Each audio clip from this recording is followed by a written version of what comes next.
Hey, you, Nina here. You're officially listening to Triggered. Can we play with that wherever you get your podcasts? And take a breath on in because already we're going to be getting into it. Today's episode is about being triggered by the truth. So, what that means is it's going to be a real good episode for people who either on one side where you're saying, I don't really like to hear other people telling me the truth. I don't want to deal with it. I like to avoid that. This episode could be for you. On the flip side, it could be for those of us who are saying, I'm always wanting to tell people the truth, whether they want to hear it or not. This episode could be for you.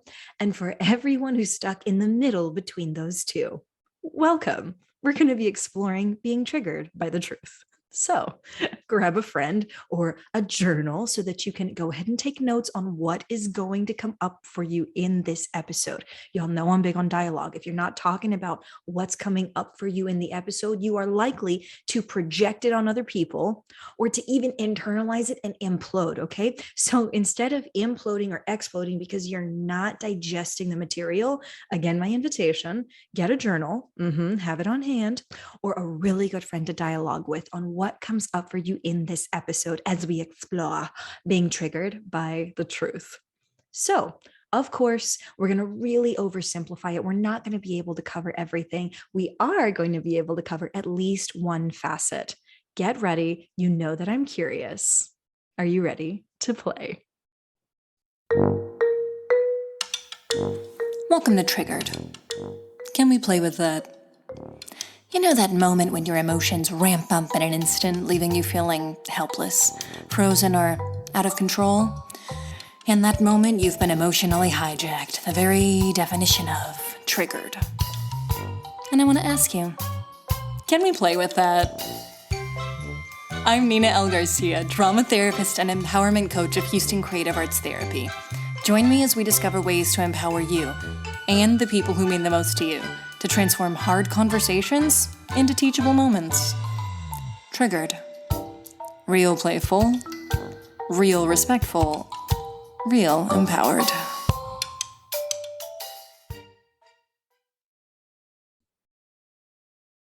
Let's take a breath. Okay, so heads up right now. If you hear me cough, I am dealing with a little bit of congestion and drainage. So that might happen. Okay, there it is. All right. Moving forward.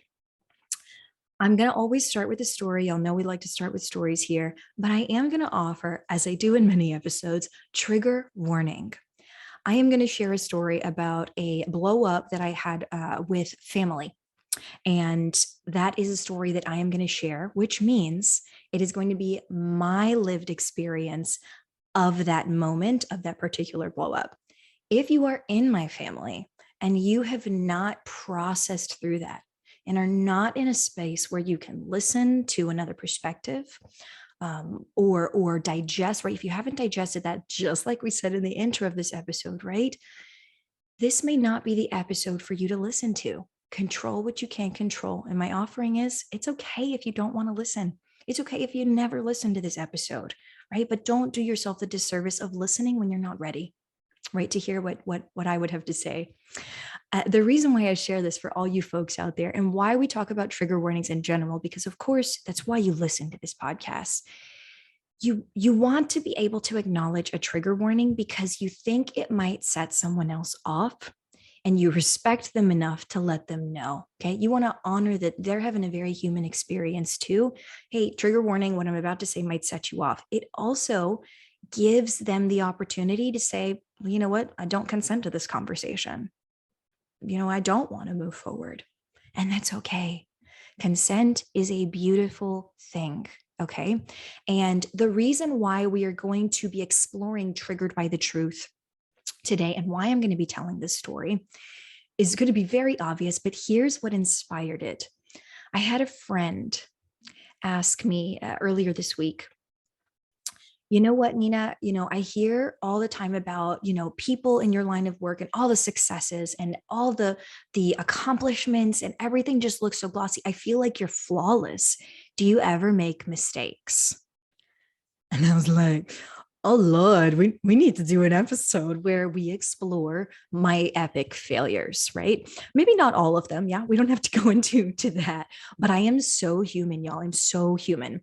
And not only earlier this week did this happen, yesterday I was in a meeting with a gem in the community, and she was offering me some compliments on some of the work that I've done in healing. And she was like, Nina, I just feel like your work is gold. And again, this sort of popped up, this idea of like, do you ever mess up? I am so human, and I looked at her and I said, I want to be clear that what I share and when I share it and how I engage with my clients and in helping people heal and really live their best lives is because I do not avoid the truth. And what that means is that I also have to learn how to stomach hard truths. I'm not afraid of them. I'm not afraid to talk about them. Yes, I still get uncomfortable. And I have to acknowledge and hold myself accountable when I fail. And I do fail. So if you're out there ready to hear a human to human moment, yes, we're going to have that conversation. We're going to play with it. And I'm not going to be afraid of the truth. Here we go. Story time. So earlier this year, I was in a real bad spot. If y'all have been listening all year, I was struggling with suicidality at one point. I did get treatment for that. I was still living my life. I have been through, I'm going through a divorce still. It is still not finalized, right? And that's just welcome to pandemic divorce, everyone. So all the things that were happening. And I happened to have a moment where I was emotionally assaulted, is how I'm going to put it, by someone in my family. And what I ended up doing in a reaction instead of a response to the emotional assault, okay, was I reacted in a really big way to not just what was happening in that moment, but to everything that was happening in my life. So pause before I go into more, because psychoeducation already, get your journals out, put your ears on, get your friends ready. If you are not familiar with the rupture and repair pattern, I want you to go back into the last few episodes we've done and take a listen into rupture and repair. Rupture is automatic and inevitable. It's going to happen, but repair is optional. Okay. Rupture is going to happen. It's inevitable. Repair is optional. You get to choose whether you're going to do that or not. Okay. Second thing that I want you to write down, perk up, and talk with your friends about is, excuse me, this idea of being able to react to the moment versus respond. Okay. Write this down. Responding to the moment happens in the present. Reacting to the moment happens in the present regarding so much more than the present. Okay. So if you're actually watching me on YouTube, you can see what I'm doing with my hands. I talk a lot. I'm very imagery driven. But if you are just listening on the podcast with your beautiful ears, let me repeat that back to you, because I really want you to get the image in there. Okay. Y'all excuse me with this cough. I really want you to get that image in of. So I'm going to play that back. Responding and reacting. Okay. Responding is I'm responding in the moment to what's happening in the moment, and the emotions and thoughts and feelings about what's happened beyond this moment are not affecting me hugely. I can still communicate in this moment. If I'm reacting, it is bigger. It's more explosive. There's a lot more feelings, there's a lot more weight. So it feels like the stakes are higher. So now that we know about reacting versus responding, yes, and we know about repair and rupture, yes, what I want us to lean into is this moment. Story time continues. I had this person put me down, right? It was a personal attack. I did not appreciate it. And what I ended up doing, instead of being able to respond to them in the moment, which would have looked like this: hey, you just said XYZ, and I really didn't appreciate it. It really hurt my feelings. I need to know when we can address that, because I'm not okay with that. That would have been responding in the moment. Okay. It doesn't have high pressure stakes. It literally addresses exactly what's happened. If you have a problem with reacting and going bigger and lots of emotion, this is what you want to start practicing on. How do I just respond to exactly what's happening in this present moment? Yes? Okay. Reacting would be the following. Okay. Reacting is what I did. I was unable to respond in the moment. I didn't have the capacity. Okay. And y'all know if I say you don't have the capacity to take care of yourself and the other people, exit stage left. Okay. Exit stage left. Don't blow up on people if you don't need to. Okay. Okay. So I didn't have the capacity to respond. I responded the next day and I said, hey, can we talk about this? Okay. This is still responding. Hey, can we talk about this? Because I wasn't okay with it. Okay. And then I got, no, I'm not going to talk with this about you. I'm going to move on. I'm going to avoid this. I may never need to talk about this. And I was so hurt, pushed aside, rejected, right? These are the things I felt that I was reacting to, because now we're not just talking about hurt, pushed aside, and rejected from this family member in this moment. We're talking about all the hurt and pushed aside and rejection that I'm feeling in my life, going through the divorce, etc. Right? So much bigger. So I react in this moment. And here is my epic fail. Here's what ends up happening. To my credit, I genuinely believed at the time that this was the best move. And what I ended up doing was I said, okay, she's not going to listen to me. Let me go to our whole group of friends, okay, friends, fam, and I'm going to put it on the thread and I'm going to say, I need us to deal with this. And I'm going to address her directly, but with witnesses. And in my head, I thought, this is going to make sure she's not bullying me. She doesn't have any power over me. We're going to get this handled because we're going to get support. Cricket, cricket. I could not have been more wrong. And so here is what I'm going to tell you. After I put our business, let's be clear about that, right? Two people's business on a group of people, right? Instead of getting support, what I got back was a lot of lashback. Okay. A lot of pushback. Nina, you need to deal with this privately. Nina, this shouldn't have been here. We're not here for this. And then eventually she came out her face at me more. She made some more personal attacks saying I was emotional. I was emotional, right? But it wasn't helpful to call me emotional at this point in time because I'm reacting. I'm really big. And so I basically told her to F off. And when I say basically, I mean literally, I told her F off. Now, this was a huge, huge fallout for this group. Epic, epic, epic fallout. Okay. The rupture that this caused echoes out to today. And now, because we know that repair is optional, because of this rupture, what I realized almost immediately after all of this popped up was this wasn't the right group to go to. Nina, you made a mistake. You misjudged what was supposed to happen here. Now, for some of us, we're able to do something like this, right? We're able to take a private matter into a more public arena and we get that support that we need, right? Choose the right public arena. This was a very hard lesson at the time for me to have realized that whereas my friends, I can bring a private matter into a public situation with my friends that we're having, and my friend groups can handle that, right? Granted, I'm a therapist, I'm a clinician, I have a lot of emotional tools under my belt, and so do my close friends. Because this was a family group, I made an epic error in judgment that they would think the way I think, that they would appreciate that we can all solve this. And it's not that they didn't appreciate me as a person or right, my family member as a person. They were not, what's the word that I'm looking for?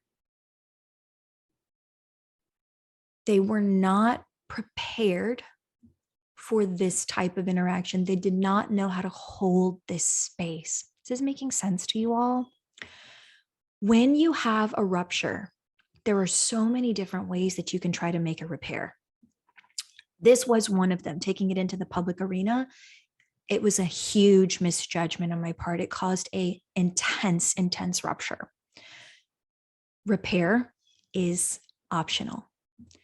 So when we talk about, just pausing the story in there, right? When we talk about the ruptures that you have in which you have an epic misjudgment, when you make a huge error in what you think someone has the capacity to hold. And it happens because we're human. Choosing that repair may be up to you, may also be up to them. And when I say may, I mean it's up to you and it's up to them. Both parties have to consent.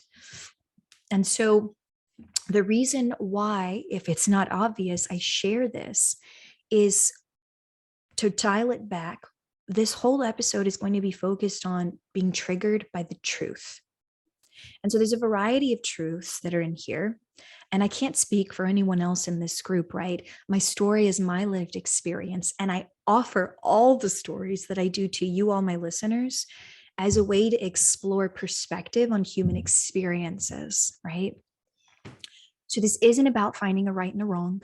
It's about learning what we can to repair. So truth. Let's dial in. Let's dial in on truth. Triggered by the truth could mean, just like I said at the beginning, that maybe you're a person who finds it really hard to own the truth. You don't want to admit it. You'd rather put people down. You'd rather avoid people. You'd rather cut them out of your life because you don't want to acknowledge the truth. You don't want to be held accountable for the truth. That's a hard place to be, right? That's a really hard place to be, but some of you may be there, okay? On the flip side of this, some of us are really big on always saying the truth, whether people want to hear it or not. That's also a really hard place to be, because you know that you want to share your truth, right? Not necessarily even tell somebody what their truth is, but your truth, and they may still not want to hear it. So when we think about how imperfect we are as people and how we are going to make mistakes and how ruptures are inevitable, I hope you wrote all this down in that journal of yours, friends. This is gold. Choosing to make that repair, let's lean in to the truth. What is your truth? Okay. What is the truth that you have here? Because if we were to look at the example I just shared, my truth would have been, I was hurt. I was in pain. Right? I did want to make a repair. Okay. What is also the truth? I made a misjudgment in what the repair looked like that was most beneficial for this particular moment. Both of those are true. I wanted to repair. I made a misjudgment in the repair. And then afterward, because we're still talking about truth and repair, I reached out to every single one of them individually more than once. And they said, what can I do to make this repair? I was in pain. I was hurting. I thought it was the right move. I see now that it's not. And I want to know what I can do. Some of those people chose to repair with me, and some of them did not. And the import of me saying that is I made the effort, and that's all you can do. You make a choice about whether you want to make that repair or not. They also get to have a choice in whether they want to make that repair or not. Then we deal with the fallout of that, or the potential repair of that. Okay. So that's those set of truths. A lot of people might be triggered by hearing any of that. Why did you keep reaching out? Why didn't you just give them time, right? Oh my gosh, I would never have wanted to deal with that. It would have been so uncomfortable. That's your truth, right? If you're the person who's on the opposite end, who's saying, no, I wouldn't want to deal with that. I wouldn't want to make that repair. I wouldn't want to, I would just say, I don't want to deal with that discomfort. You can own that. You can own that, and you don't have to put the other people down. You can just say, I'm making a choice to not have this relationship. You don't have to have any personal attacks on them. You picking up what I'm putting down out there? So again, we come back to, if you're triggered by the truth, how do you own your truth? Because if you're owning your truth and you're letting everybody else own their truth, you don't need to be triggered by the truth anymore. If you're owning your truth, if you are struggling with avoiding your truth, oh my friend, it's going to keep coming back to haunt you. I certainly hope that's not the case. I certainly hope that you get to process it. But if you are struggling with the truth, my invitation to you, right? My question to you, because I always leave you with a question for the upcoming week, is how do you start to own the multiple truths that are present? But you have to start with owning your truth. That's going to be my invitation. I say you have to, but maybe you decide, you know what, Nina, I'm going to let them own their truth first. And maybe that works for you. But when I work with people, I work on home base, right at the center, get aligned. What was your truth? Can you own your truths that you genuinely believed, and also the truths of your intent? Even though it was the best of intent, it did not match the impact. You must be accountable for that as well. You must hold yourself accountable for your intent as well as your impact. You have multiple truths, my friend. And if that is all that you explore this upcoming week, then hallelujah, fantastic. Okay. That's all that you need to do to start, is to learn, how do I own my truth? The multiple truths that are present, the truths of what I believed, of why I did what I did, and also why I'm doing what I'm doing still. Because if you are still, and this part is so important, if you are still blaming somebody else for their choices, for their actions, and you are not owning your truth and your part in the situation, I guarantee you're being triggered by the truth. You're being triggered by not acknowledging all of the truth. And that is the truth. If you are out there and you're like, Nina girl, please, I'm being so honest, I'm owning all the truths, what are you talking about? What do I have to add to this? If you are out there, and I'm gonna give you that air five, if you are out there and you are owning your truth and you're letting them own their truths, then what I'm expecting is, at the end of the day, you are recognizing, oh, snap, crackle, pop. That means I'm human and they're human too. And if I'm accepting that we have multiple truths, now I get to choose, how am I moving forward with this relationship or without this relationship in my life? But we're not going to spin out. We're not going to cycle. You're not going to hurt yourself or hurt anyone else, right? If you are owning the multiple truths, my hat is off to you. And I want to know, how are you choosing to move forward with or without that in your life? Own your truth. Yes, own your truth. Oh my gosh, it's one of the most liberating things you can do. We're coming to the end of the episode. Of course, I'm wondering, what are you sitting with? Yes, you can hit me up at Drama Therapist Nina on Instagram. There's tons of good stuff in that link in that bio anyway. We do have an upcoming workshop on liberatory mindset. September 23rd. That is a Friday Central Time. It's from 10 to 11. But if you go to the link in my bio right now or in the future and you click RSVP at that link, you will get access to the replay, even if you cannot make the live event, okay? I will be there live, so you can ask me questions about any of the tools, empowerment tools or triggered tools, right, that we use to explore, right? How do we live our best life with owning our truth, letting other people own their truth? How do we live our best life? By transforming hard conversations into teachable moments. Okay. So this Friday, that's at the link in my bio. I've already left you with some thoughts for the upcoming week. I hope you wrote them down. I've told you about the upcoming workshop we have. And there is one more thing that occurred to me live in this moment. Somebody said to me once, Nina, I wonder, not even I wonder, it wasn't an I wonder, it was accusatory. And what they said was, when you get on the podcast and you share, is it because you're trying to control the narrative? And that's a pretty pointed statement, right? Trying to control the narrative. If you are stuck in the idea that there is only one narrative or only another narrative, you need to come to the meeting this Friday, or you need to get access to that replay. That is a binary mindset. The idea that there's only one way, it's only one way or the other way, right? That's it. One way, powered mindset.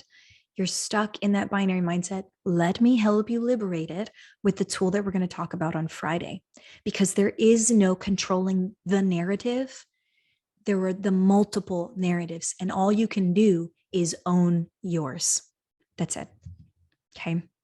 When I get on here, I hope that the stories that I'm sharing with you are helpful. I hope that they reach you in a human to human capacity, because otherwise, friends, that is what I planned for today, folks.